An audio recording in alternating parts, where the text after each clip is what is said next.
Hari-hari berlalu. Sore itu, Rian berkumpul dengan teman-temannya di sebuah warung di dekat sungai di desa mereka.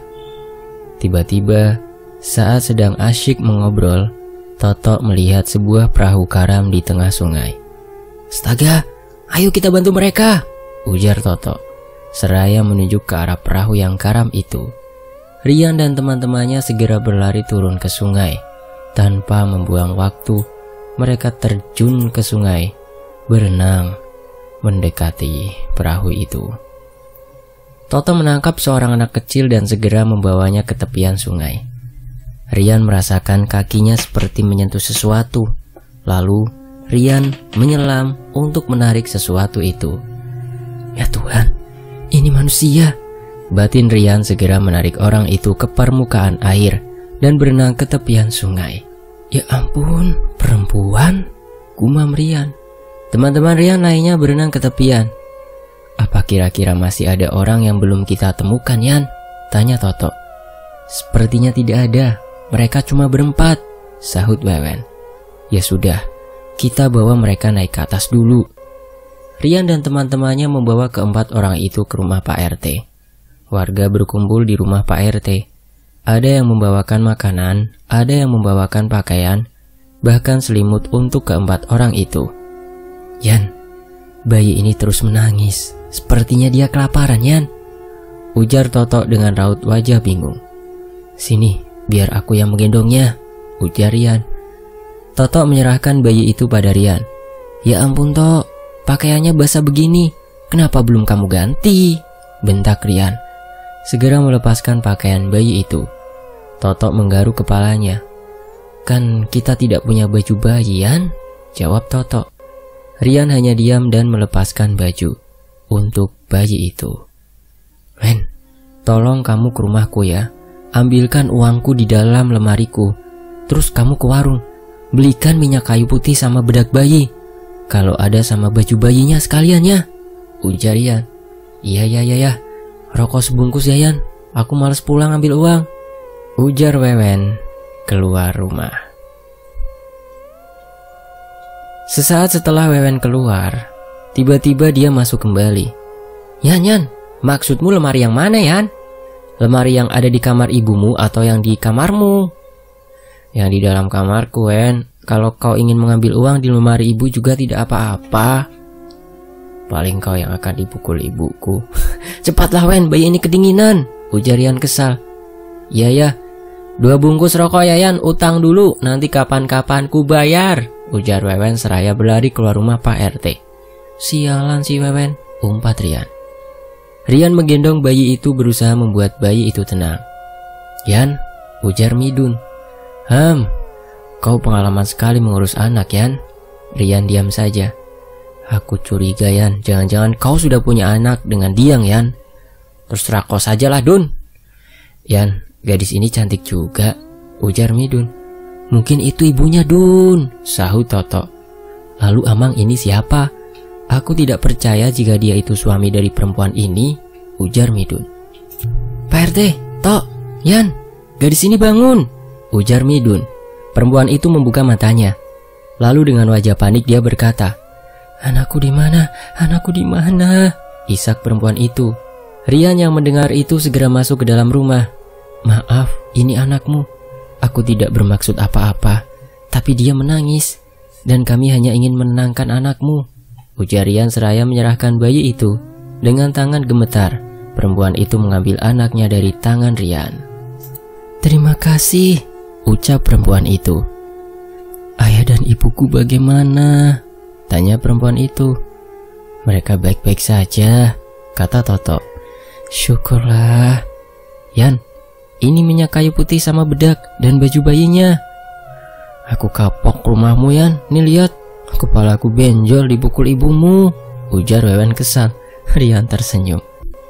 "Memangnya kau lewat mana masuknya?" "Ya lewat pintu," jawab Wewen kesal. "Nah, terus kamu nggak bilang permisi dulu?" "2 kali ku panggil tidak ada jawaban. Lalu aku masuk saja ke dalam. Dan saat aku mencari uangmu di lemari, ibumu datang dengan sendok kayunya itu, lalu memukulku," ujar Wewen cemberut. Rian pun tertawa. Lalu setelah aku memperlihatkan wajahku, ibumu baru berhenti memukulku. Nah, lalu aku merasa dikeroyok begini, jadinya sisa uangmu ku ambil saja ya. Satu lagi, rokoknya 5 bungkus Yan, karena ibumu sudah memukulku sebanyak 5 kali, ujar Wewen tersenyum. Keterlaluan sekali kau Wen, umpat Rian. Rian kemudian menyerahkan minyak kayu putih, bedak dan baju itu pada ibu bayi itu. Ini, ambillah untuk anakmu. Maaf, karena kami tidak bisa menyelamatkan harta benda kalian, ujar Rian. Tidak apa-apa, kalian menyelamatkan kami pun sudah sangat berterima kasih kami, ucap perempuan itu. Astaga, ujar Rian kaget karena bayi itu terlepas dari gendongan ibunya. Dengan cepat Rian menangkap bayi itu dan menggendongnya. Sementara biar kami yang mengurus anakmu ya, kau masih lemah, ujar Rian. Semua yang ada di rumah itu menghela nafas lega melihat Rian berhasil menangkap bayi itu sebelum tubuh mungilnya terjatuh menimpa lantai. Beberapa hari berlalu, semua warga sepakat untuk membantu keluarga kecil yang tempo hari mengalami musibah perahu karam itu. Mereka membuatkan perahu baru untuk keluarga itu. Tapi pembuatan perahu itu tentu saja membutuhkan proses dan waktu yang lumayan. Jadi sekarang keluarga itu tinggal di rumah Pak RT yang kosong di sebelah kiri rumah Rian. Makanya setiap hari rumah Rian selalu ramai kedatangan teman-temannya yang ingin mendekati janda muda beranak satu itu. Sarita, nama janda muda beranak satu itu. Dia mengalami KDRT oleh suaminya, sehingga orang tua Sarita yang mendengar kabar itu lalu menjemput paksa Sarita dan anaknya yang masih berumur 7 bulan itu. Dan dalam perjalanan pulang itulah Sarita dan keluarganya mengalami musibah perahu karam yang hampir membuat mereka kehilangan nyawa. Dun, bangun, ini tempat tidurku. Kalau kau mau tidur di sini, di bawah atau di luar sana, ujar Rian kesal. Aku takut tidur di luar Yan. Hawanya beda di rumahmu kalau malam begini, jawab Midun. Ya sudah kalau begitu kan, kau tidur di bawah saja, ujar Rian seraya menarik kaki Midun. Kalau sama perempuan saja kau selalu mengalah Yan. Kalau sama teman, begini caramu, ujar Midun kesal. Rian menghela nafas panjang, lalu berjalan keluar kamar mengambil kasur untuknya tidur. Keesokan harinya, Midun sudah bangun pagi-pagi. Yan, bangun, sudah siang. Siang apaan, masih pagi begini. Kalau kau mau pulang silakan, jangan menggangguku, ujar Rian seraya menutup telinganya dengan bantal. Dengan kesal Midun menendang kaki Rian pelan. Rian bergegas bangun. Dengan memasang wajah marah, Rian membalikan tubuh Midun berhadapan dengannya, dan dengan tangan mengepal seolah siap meninju wajah Midun, Rian membentak. Aku sudah mengalah tidur di bawah, lalu pagi harinya kau menendangku. Besok-besok apa lagi? Bentak Rian. Jangan begitu Yan. Aku menendangmu dengan pelan sekali. Tidak sakit kan? Masa kau mau main kekerasan terhadap sahabatmu sendirian Yan? Ujar Midun gugup. Aku juga tidak serius ingin meninjumu Dun, ujar Yan tertawa terbahak-bahak. Sialan, gumam Midun. Yan, kenapa kalian berdua pagi-pagi berisik sekali? Ujar Inai Suri yang lewat di depan kamar Rian yang terbuka. Maaf Nai, ucap Rian. Iya cu, saya juga minta maaf, sambung Midun. Yan, apa kau tidak melihat penampilanku pagi ini? Tanya Midun. Rian pun memandangi temannya itu dengan kagum. Wow, aku bahkan baru sadar kalau kau hari ini terlihat keren sekali, ujar Rian. Bagaimana? Cocok tidak kalau aku pacaran sama Sarita? Ujar Midun. Oh, jadi itu maksud dan tujuanmu tidur di sini. Jadi bukan karena kau ingin menemaniku, ujar Rian tertawa. Tentu saja aku juga menemanimu Yan. Cepat mandian. Aku ingin pergi bersama Sarita hari ini. Kau tolong aku menjaga anak Sarita di rumah ini ya. Hah? Menjaga bayi itu di rumah ini? Lalu orang tua Sarita kemana? Nah, ini kamu tidak tahu kan? Kalau orang tua Sarita membantu Pak RT di rumahnya menyiapkan acara. Makanya anak kecil itu aku titipkan saja padamu. Ya ampun, kalau kau memang tidak ingin menerima anaknya sebagai anakmu, jangan kau pacari ibunya, Dun. Kasihan. Bayi sekecil itu dijauhkan dari ibunya. Sekali ini saja, Yan. Sekali saja ya. Tidak. Kalian enak-enakan sementara kau suruh menjaga bayi itu. Memangnya aku ini pembantumu apa? Ayolah, Yan. Lagian kan kamu menyukai anak kecil. Kau juga sering menggendong anak itu, jadi kau tidak akan kesulitan menjaganya. Baiklah, tapi hanya sekali ini saja ya, Dun. Dengan cepat Midun mengangguk. Iya, Yan, sekali ini saja. Ya sudah, kau bawa saja bayi itu kemari. Aku mau mandi dulu. Di sisi lain, kalian di sini? Ujar Yan kaget. Iya, tolong jagain sebentar ya, Yan, ucap Sarita. Iya, tapi kalian jangan lama-lama perginya, ujar Yan sembari mengambil bayi itu dari gendongan ibunya. Jangan khawatir, kami cuma pergi sebentar, ujar Midun. Rian mengangguk. Midun dan Sarita pergi meninggalkan Rian dan bayi itu. 2 jam sudah berlalu. Yan, kamu belum makan. Lebih baik kamu makan dulu, nak, ujar Inai Suri. Nanti dulu, Nai, si Irin gak mau ditinggal. Sini biar Ina yang gendong, kata Inai Suri seraya mengambil bayi itu dari Rian. Kamu makan dulu sana, suruh Inai Suri pada Rian. Rian segera keluar kamarnya. Sampai malam harinya, Midun dan Sarita belum juga kembali. Ya Tuhan, katanya sebentar. Sudah hampir tengah malam begini belum pulang-pulang juga. Rian tertidur di samping bayi itu dengan tangan masih memeluk tubuh mungil si bayi. Rian, buka pintunya, Yan. Aku mau jemput Irin, ujar suara dari luar jendelanya. Rian bergegas keluar kamar dan membukakan pintu rumah untuk Sarita. Kenapa malam sekali kalian pulangnya? Tanya Rian. Maaf, Yan, Midun meninggalkanku sendirian. Aku berjalan kaki dari sana untuk pulang sini, ujar Sarita terisak. Memangnya ada masalah apa di antara kalian? Ayo masuk, ujar Rian seraya mempersilahkan Sarita untuk masuk. Sarita mengikuti Rian masuk ke dalam rumah. Coba ceritakan, memangnya ada masalah apa antara kamu sama Midun? Dia memaksaku berhubungan, Yan. Aku menolaknya, tapi dia malah ninggalin aku di tempat sepi itu sendirian. Untungnya aku ingat jalan pulang, ujar Sarita terisak. Rian menghela nafas. Ya sudah, biar besok aku menegur dia. Lebih baik sekarang kamu pulang ya. Itu anakmu sudah tidur di kamarku. Masuk saja, ujar Rian seraya menunjuk kamarnya. Sarita berjalan ke arah kamar Rian, sementara Rian duduk di luar. Yan, makasih ya sudah jagain anakku seharian ini. Maaf sudah merepotkan, ujar Sarita. Iya, sama-sama Rita.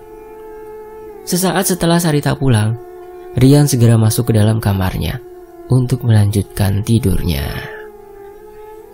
Keesokan harinya, pagi-pagi sekali Rian sudah pergi ke rumah Midun. Midun, buka pintunya, Dun, teriak Rian dari luar rumah. Ada apa yang pagi-pagi begini sudah teriak di depan rumahku? Tanpa basa-basi Rian meninju wajah sahabatnya itu. Aku sudah pernah bilang padamu, Dun, jangan memacari perempuan itu jika kau tidak ingin serius padanya.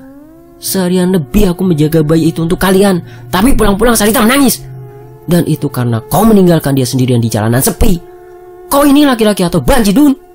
Teriak Rian sangat marah. Rian, kita ini sahabat sudah lama. Hanya karena perempuan itu kau memukulku sampai berdarah seperti ini, ujar Midun. Rian terdiam. Tanpa pamit Rian pulang ke rumahnya. Setelah sampai di rumahnya, Rian segera masuk ke dalam kamar.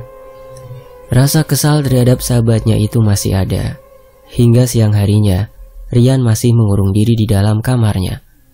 Yan, Inai mau bicara sama kamu, nak. Bicara apa, Nay? Buka pintunya dulu. Rian bangun dan membuka pintu kamarnya. Inai Suri masuk dan duduk di dekat Rian. Apa benar kamu sudah memukul Midun tanpa alasan, Yan? Inai dan amamu kan selama ini tidak pernah mengajari kamu menjadi liar seperti itu. Rian terperangah mendengar ucapan ibunya. Tanpa alasan? Tanya Rian nyari. Aku mengajarnya karena... Shh, Inai tidak ingin mendengar apapun alasan kamu. Yang pasti Inai sangat kecewa dengan kelakuanmu itu, bentak Inai Suri. Rian diam dan menunduk. Nai, Inai tahu kan, aku tidak akan sembarangan memukul, menghajar orang kalau memang orang itu tidak bersalah, ujar Rian akhirnya. Inai tidak mau tahu, ujar Inai Suri seraya melangkah keluar kamar Rian. Sepeninggal ibunya Rian menangis. Aku seharusnya memang tidak ada di dunia ini. Aku hanya membawa masalah untuk orang tuaku. Batin Rian tidak terima. Rian, kau tidak apa-apa kan? Tanya Totok dan Wewen yang berdiri di depan pintu kamar Rian. Rian menyapu air matanya. Kalian sejak kapan berdiri di situ? Baru saja, Yan, ujar Totok. Mereka berdua masuk ke dalam kamar Rian dan menutup pintu kamar itu. Tadi sekitar jam 8 Midun ke rumahku. Katanya kamu pagi-pagi teriak-teriak di depan rumah Midun. Terus setelah dia keluar nyamperin kamu, katanya kamu langsung menghajar dia tanpa sebab yang jelas. Kebetulan ibumu ada di warung tetanggaku. Jadi ibumu dengar semuanya, ujar Totok. Lalu kalian juga percaya? Ya enggak, Yan, masa percaya gitu aja sama si Midun, sahut Wewen. Lagi pula kita akan tahu sifatnya Midun yang gak karuan itu.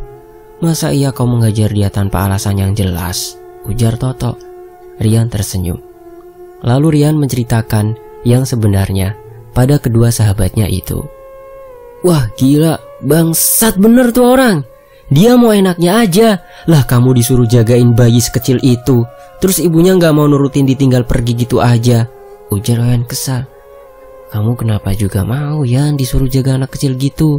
Capek pasti, ujar Totok. Dari awal emang aku gak percaya sama omongan si Midun itu, Yan, ujar Totok lagi. Iya, aku juga gak sudi lagi berteman sama orang kayak gitu, ujar Wewen. Syukurlah kalian berdua masih percaya sama aku. Kami tahu siapa kamu, Yan. Gak akan semudah itu orang-orang menghasut kami untuk benci sama kamu, ujar Totok seraya menepuk pundak Rian. Sejak kejadian itu persahabatan antara Rian dan Midun menjadi hancur. Dimanapun mereka bertemu pasti saling membuang muka. Sore itu Rian dan ayahnya sedang duduk di depan rumahnya. Terdengar dari sebelah rumah suara tangisan anaknya Sarita. Kenapa ya Mai? Dari kemarin anak itu menangis terus, ujar Rian. Mungkin sedang sakit, jawab Amai bujang. Oh kasihannya, anak sekecil itu jadi korban perceraian, gumam Rian. Kasihan sih kasihan Yan. Cuman kalau suaminya terus menyakiti ya terpaksa harus ditinggalin, ujar Amai bujang. Rian bangun dari duduknya. Mau kemana kamu Yan? Mau ke sebelah, kasihan sekali Mai, kata Rian seraya melangkah ke sebelah rumah. Rian masuk ke rumah tempat Sarita dan keluarganya tinggal. Kenapa anakmu menangis terus? Gak tahu Yan, padahal tubuhnya sehat-sehat saja. Coba sini aku gendong. Sudah lama gak gendong Irin, kata Rian. Sarita menyerahkan anaknya pada Rian. Dengan penuh kasih, Rian menggendong bayi itu. Sarita tersenyum melihat anaknya yang diam saat digendong Rian. Tangisannya berhenti saat kamu gendong Yan, ucap Sarita. Kamu pasti kelelahan Sar. Mumpung Irin sama aku, kamu istirahat saja, makan sana, ujar Rian seraya melangkah keluar rumah, membawa bayi itu ke rumah Rian. Bayi itu dibawa Rian ke dalam kamarnya. Bayi itu tidur di gendongan Rian. Kasihan kamu nak, gumam Rian seraya mengelus pipi bayi itu. Rian meletakkan tubuh mungil bayi itu di tempat tidurnya. Yan, kamu sudah cocok jadi ayah, ujar Amai bujang mendekati Rian. Rian cuma tersenyum. Apa tidak sebaiknya kau menikahi Sarita Yan? Tanya Amai bujang. Hah? Kenapa memangnya Mai? Tanya Rian bingung. Tidak apa-apa, Amai hanya kasihan sama bayi itu. Sepertinya dia nyaman sekali bersama kamu Yan. Kok bisa gitu Mai? Memangnya kalau setiap aku menyukai anak kecil berarti aku harus menikahi ibunya? Ya tidak juga Yan. Kan kamu lajang dan ibunya janda. Ada baiknya kalian menikah saja, ujar Amai bujang. Aku tidak memikirkan hal itu Mai. Aku menyukai semua anak kecil, bukan hanya Irin saja, tapi semua Mai. Ya sudah terserah kamu saja Yan. Amai mau pergi menyusul ibumu dulu Yan. Iya Mai. Rian keasikan bermain dengan anak itu. Sampai dia tidak sadar Sarita sudah berdiri di depan pintu kamarnya.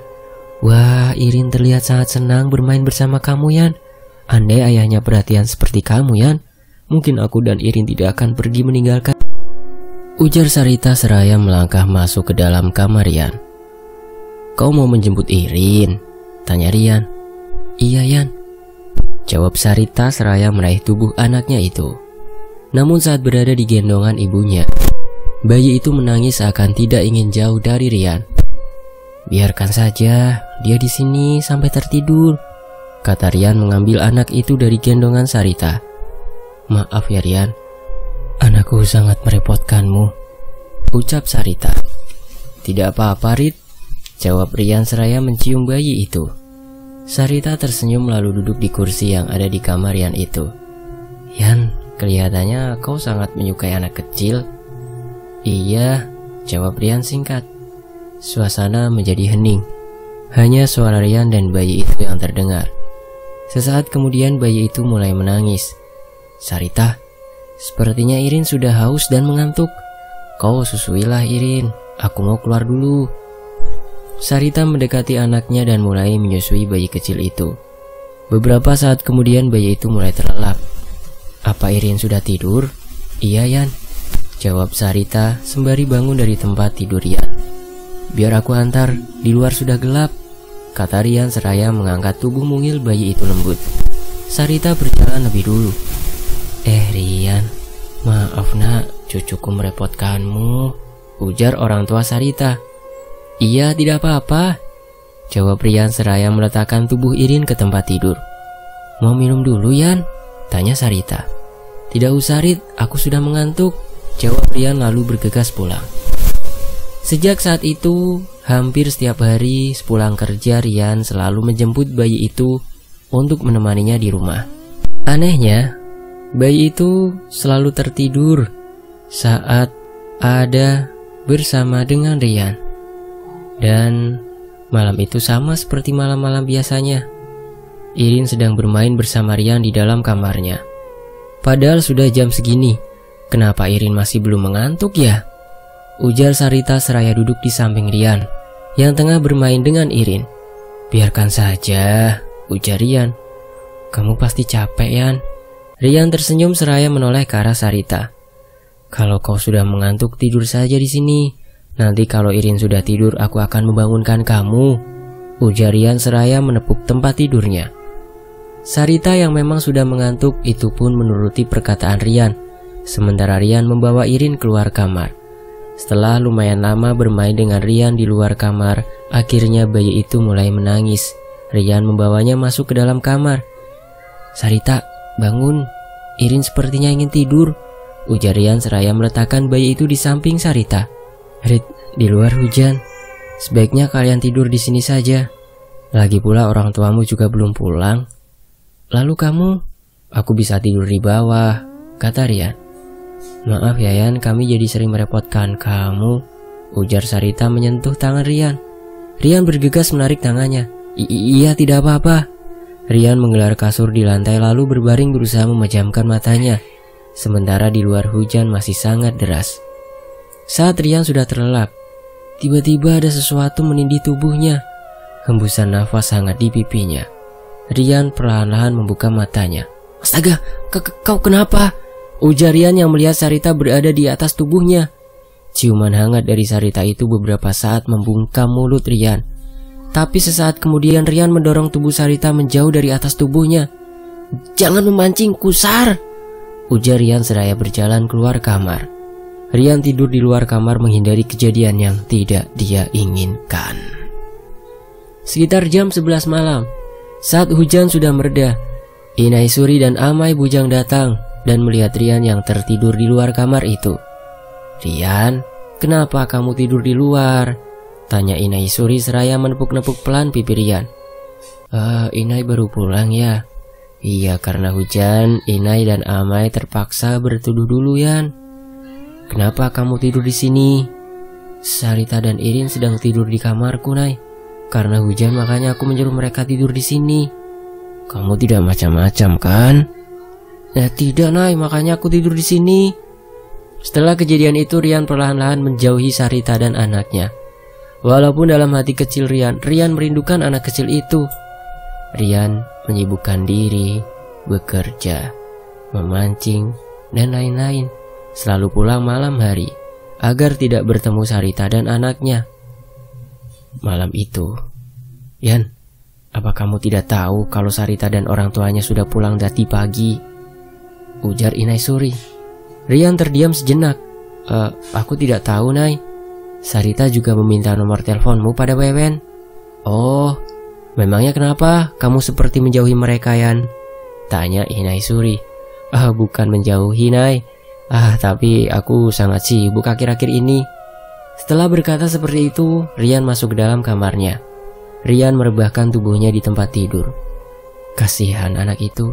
Andai Sarita tidak membuatku kesal, aku tidak akan menjauhi anak itu, batin Rian.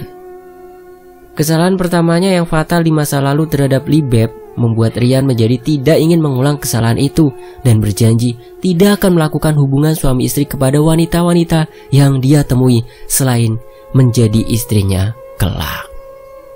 Dan kisah ini selesai. Ambil positifnya ya teman-teman ya, buang negatifnya.